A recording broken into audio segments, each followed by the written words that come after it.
예수께서 사두개인들로 대답할 수 없게 하셨다 함을 바리새인들이 듣고 모였는데, 그 중에 한 율법사가 예수를 시험하여 묻되, 선생님, 율법 중에서 어느 계명이 크니이까?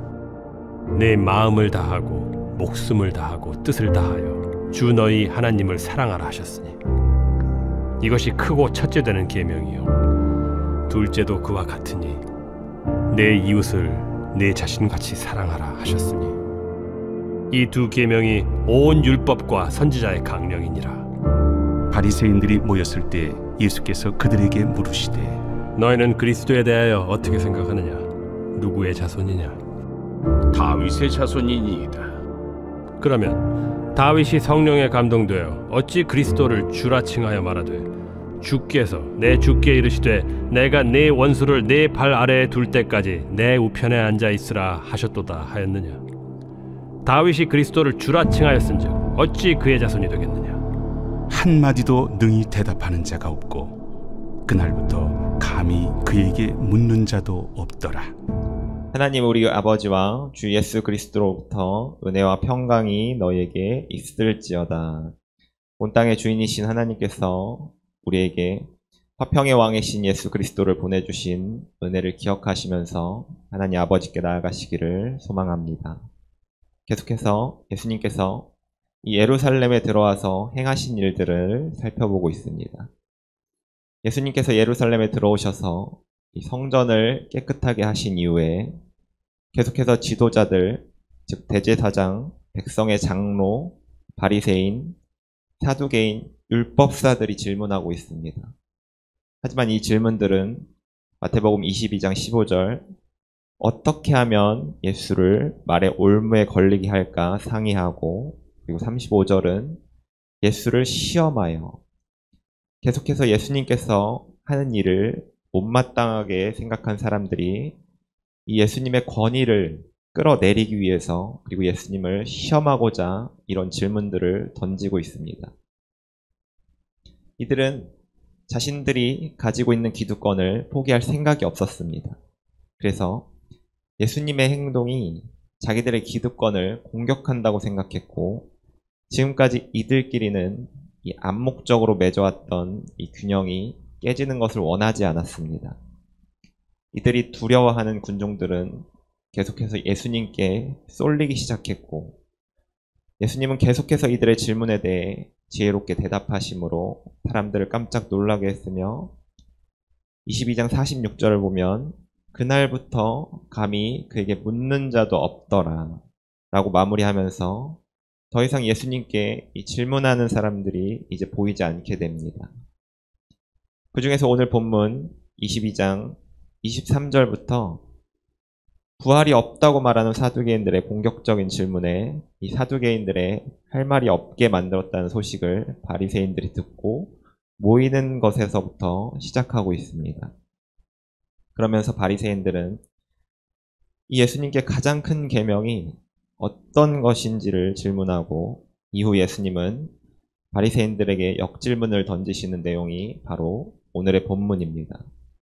이 중에서 우리는 이 34절부터 40절까지 바리새인들이 가장 큰 계명에 대해 질문한 내용을 살펴보도록 하겠습니다. 바리새인들은 계속해서 예수님과 이 대립하는 모습을 보여줍니다. 어느 계명이 크냐는 질문은 이 율법을 연구하는 이들 사이에서도 논쟁이 되고 있는 질문입니다. 유대인이 지켜야 할 율법을 613가지로 나누고 있고, 그 중에서 중요한 248개, 덜 중요한 365개의 율법으로 나누고 있습니다.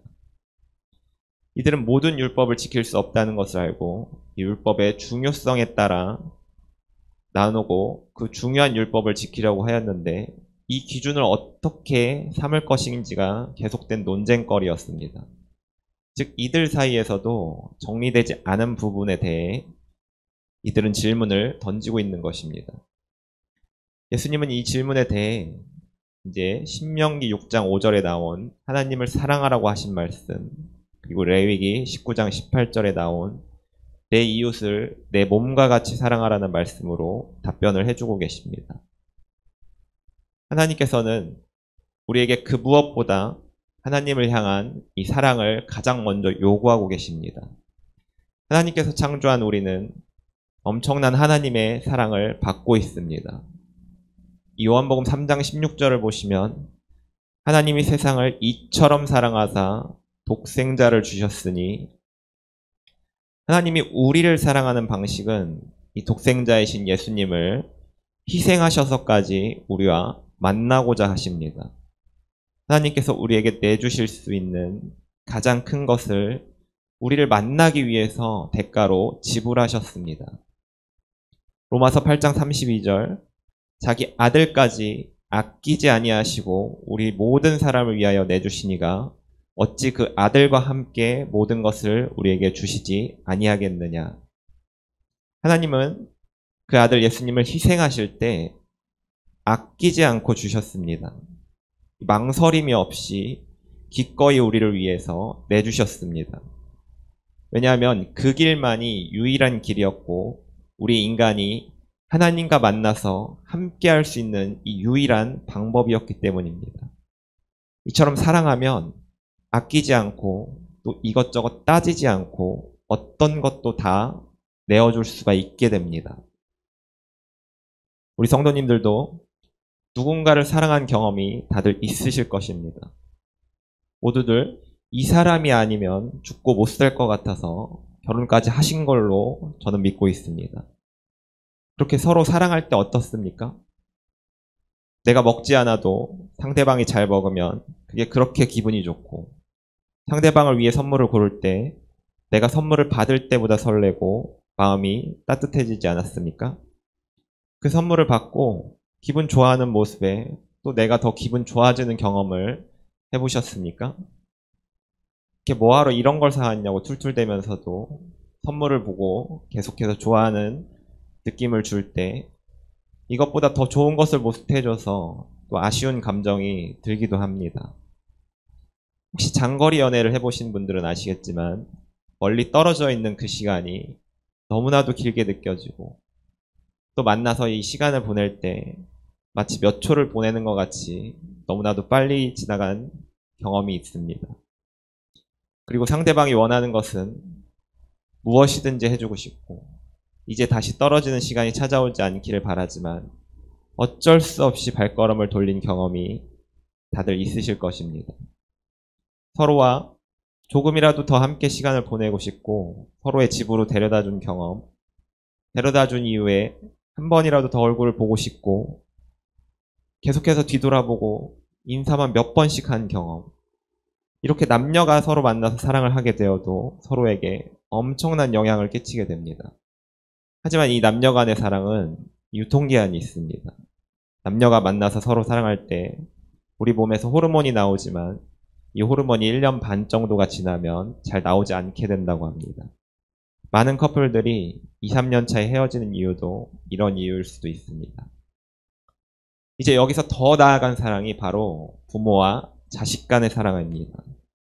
부모는 자식을 위해서 어떤 것을 내줘도 아깝지 않습니다. 자녀에게 하나라도 더 해주기 위해 자신의 희생을 아무렇지도 않게 생각합니다. 6.25 전쟁 중에 우리나라에 있었던 실제 이야기를 소개해드릴까 합니다. 이 한겨울에 만삭이 된 어머니가 아기를 낳기 위해 이 집을 찾아가고 있었습니다. 하지만 어머니는 이 길에서 진통을 하기 시작했고 어느 다리 밑에서 겨우 자리를 잡아 이 아기를 낳게 되었습니다. 추운 겨울 아무도 도와줄 사람이 없었지만 엄마로서 이 아기를 살리기 위해 혼자서 모든 처리를 다 끝냈고 아기가 춥지 않도록 자기 옷을 벗어서 이 아이를 감싸 주었습니다. 이 옷을 다 벗어준 이 어머니는 추위에 결국 얼어 죽고 말았습니다. 이 조금 뒤에 이 미군 장교가 차를 타고 지나가다가 기름이 떨어져서 움직이지 못하게 되었습니다. 그때 아기 울음소리가 들리기 시작했고 이 어머니는 얼어 죽었지만 옷을 둘러싼 이 아이가 몹시 우는 것을 발견했습니다.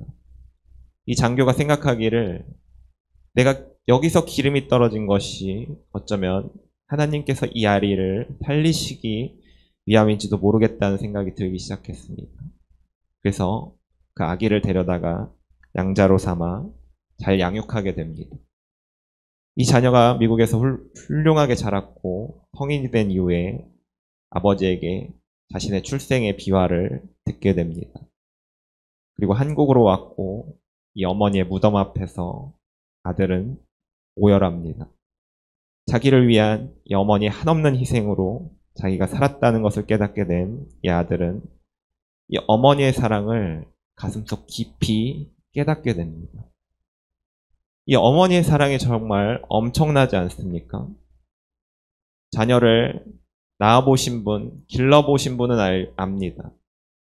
정말 이 자녀가 있기 전까진 몰랐지만 나를 희생해서 자녀를 살릴 수 있다면 누구도 이와 같은 선택을 주저없이 할 것입니다. 이것이 부모의 사랑이며 나를 위해 어떤 것도 아끼지 않으시는 사랑입니다. 이제 이에 더 나아간 사랑이 있습니다. 바로 하나님께서 우리를 사랑하시는 사랑입니다. 하나님께서는 우리를 위해 자녀를 희생시킨 분입니다. 자녀를 희생시킨 사랑입니다. 이 세상 그 누구도 자녀를 희생해서 타인을 살리고자 하는 사람은 없습니다. 하지만 하나님께서는 우리를 위해 이와 같이 행하셨습니다. 그 누구도 따라올 수 없는 사랑을 하나님은 우리에게 보여주신 것입니다. 하지만 이런 사랑을 받은 우리가 이 사랑을 깨닫지 못한다면 아무런 소용이 없습니다. 이 신앙생활 하는 많은 사람들은 하나님이 자기를 사랑한다는 사실을 인지하고 있습니다. 하지만 이 사실을 얼마나 깨달았는지가 중요합니다. 정말 나의 마음을 다하고 목숨을 다하고 뜻을 다하여 하나님을 향한 사랑을 드러내는 사람이 얼마나 되는지는 이 하나님만 알고 계십니다. 이 하나님의 사랑을 깨달은 사람만이 바로 하나님을 사랑할 수가 있게 됩니다. 부모의 사랑을 깨달은 사람이 부모에게 효도하듯이 나 자신이 하나님을 얼마나 사랑하는지를 모르는데 하나님을 목숨을 다해 사랑하는 것은 불가능합니다. 이 성령을 깊이 체험했다는 것은 하나님이 나를 얼마나 사랑하시는지를 깊이 깨닫게 되었다는 의미입니다. 그래서 성령의 열매 가장 처음에 이 사랑이 나옵니다. 즉 세상에서 주고받는 사랑을 아무리 경험해도 하나님께서 나에게 주신 이 사랑에 비할 바가 아닙니다. 이 사랑을 경험한 사람은 정말 많은 것이 바뀝니다. 하나님을 향한 사랑으로 교회에 헌신하게 되고 그 어떤 보상도 바라지 않습니다. 이미 내게 주신 것으로 모든 것이 만족되고도 남기에 그 어떤 것도 필요하지 않습니다. 그저 하나님께서 나를 사랑하신다는 그 사실 하나로 나를 하나님 앞에 완전하게 헌신하게 됩니다. 때로 내가 무엇을 하나님께 했기에 보상을 바라는 마음이 있을 수 있습니다. 하지만 이런 사람은 하나님이 나를 얼마나 사랑하시는지를 잘 깨닫지 못한 사람입니다. 이런 사람은 교회 일을 하면서도 계속해서 불평할 수 있습니다. 인생에서 수많은 문제가 생겨도 하나님을 사랑하기만 한다면 내가 이겨내지 못할 문제가 없습니다. 하나님은 나를 사랑하시냐는 질문에 항상 응답해 주시는 분입니다. 나를 사랑한다고 계속해서 지금도 우리 성도님들에게 이야기하시는 분입니다. 이와 같이 하나님의 사랑을 깊이 깨달은 사람이 하나님을 사랑하게 되고 그 다음으로 바로 이웃을 사랑하게 됩니다.